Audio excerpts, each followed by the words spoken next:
Coach, you can't win many games shooting 30%. Is that accurate? That's very accurate.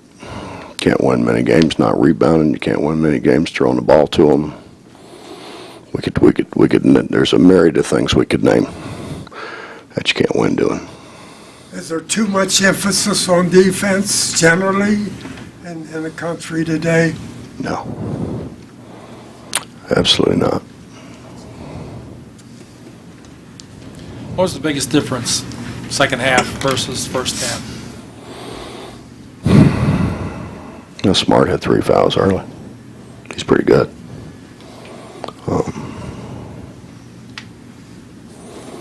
I don't know. What's the difference of first half and second half in most games this year? I don't know. We don't. It doesn't seem we compete as hard.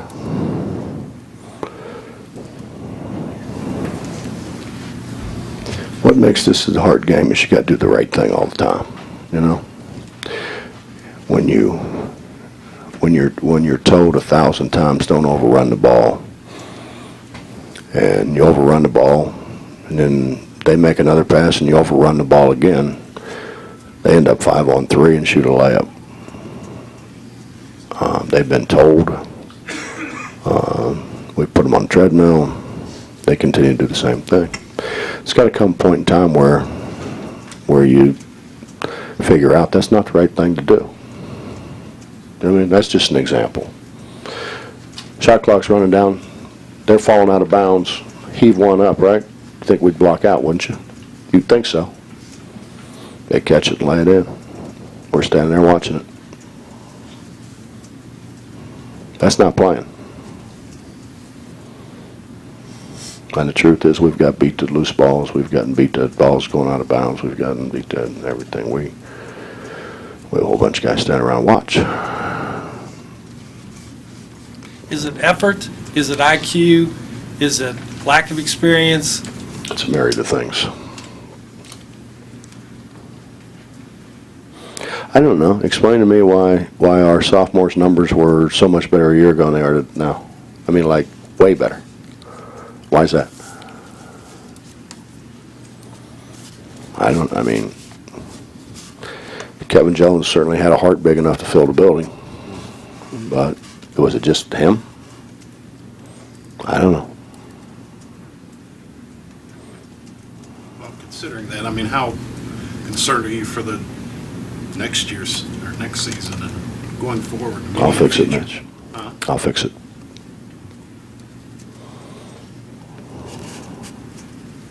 Coach, when you think back to like early November games, practices, has this team improved at all since then, or is this? Oh yeah, we're a lot better than what we were.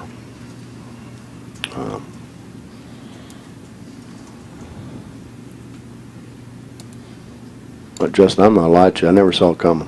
Right. I never saw it coming. I've always kind of taken a lot of pride in the fact I could get guys to play hard, and I could get guys to compete. And people didn't like playing against us because we played so hard, we competed so hard. You know, we tried to rebound the ball every time. We just did the right things. And for some reason, I haven't been able to reach these guys, which is, it's my fault. I should have been able to find a way to reach them, but. How difficult has this been on you? It's not about me.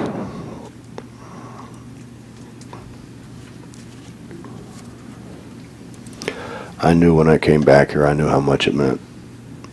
I knew how much,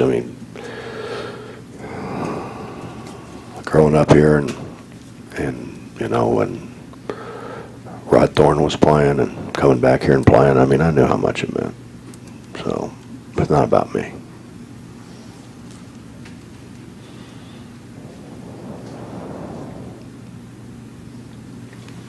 The turnover stuff, is it just passing? I know there's some dribbling things, sometimes you get it stolen, but there's sometimes your passes go different directions, I guess, than where they're intended. But that also is really, I mean, that keeps you from even running offense where you throw the ball at someone's feet instead of in their hands, too. Oh, my dad used to say all the time, Mike, he used to say, pass the ball, don't throw the ball. I've tried not to be my dad, and I find myself saying, pass the ball, don't throw the ball. I guess it's kind of one of those older you get, the smarter he was. But we throw the ball. We don't pass the ball, we throw the ball. We made a pass today that wasn't, I mean, there was nobody in the vicinity. I don't, Mike, I can't understand it. I mean, I don't, like people say, well, why do you do that? Hell, I don't know. I have no idea. I've never seen that before. Just when you think you know, you've seen everything, then, I mean, we'll throw one and there's not anybody anywhere around it.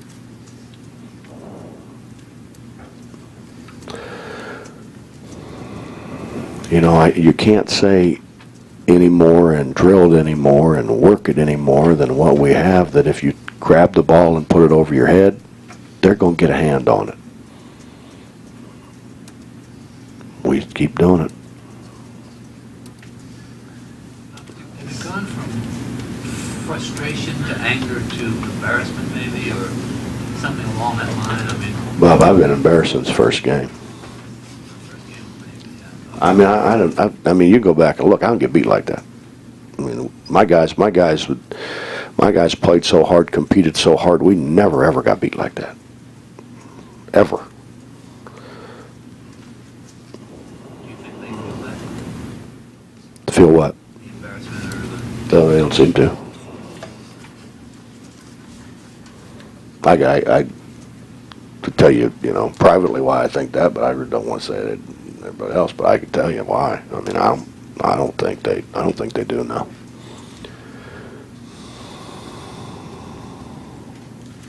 I mean, I think there's some. I think Dennis does. But Probably had 5 players in double figures. Nash and Brown were the leading scorers. Can you talk a little bit about their games? oh, Nash is a McDonald's All-American. Brown's the leading scorer in our league. Smart's a McDonald's All-American. They got good players. They got good players that play very well together. Seem like they like each other. They got a point guard who, when you're open, gives you the ball, which has a tendency, I think, to make guys play harder, work to get open harder. They're really good in transition. You're open, he throws you the ball. They share the ball. Travis done a really good job with them. But, you know, Brian Williams comes in. I think he had 1 3 on the year. He comes in, hits these 2 for 2 against us, and 5 for 8 from the field.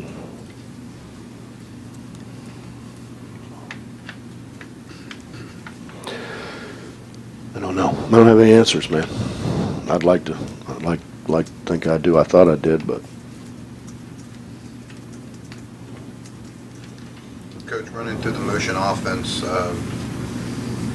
know, it is one thing to set up the defense, but how much more of a difference would it make to just have a guy who could, you know, maybe make something off the dribble, break something down, get a shot in, and is it hard to find a guy like that? Justin, we don't we can't run a set because I have guys that have been here for, this is 2 years, that don't know what they're doing. I mean, it's totally inexcusable. Don't have any idea what they're doing. I can't call a set unless I have certain guys on the floor that kind of know what they're doing. And if I make a substitution, we can't run a set, because we're going to have one guy who's going to stand somewhere where he's not supposed to stand and screw everything up. There's guys that, I mean, I can't run a set after a timeout. It's inexcusable. And it's totally inexcusable when they have the resources that they have to be able to go watch things and look at things and learn things. And I don't know. At some point, do you not play those guys anymore, or does that leave you so shorthanded that you literally can't play?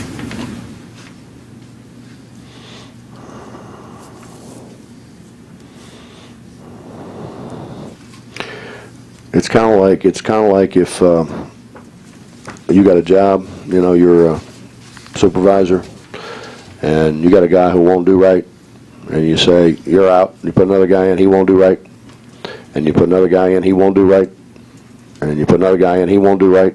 You just kind of throw up your hands and say, what am I supposed to do? It's kind of how I feel.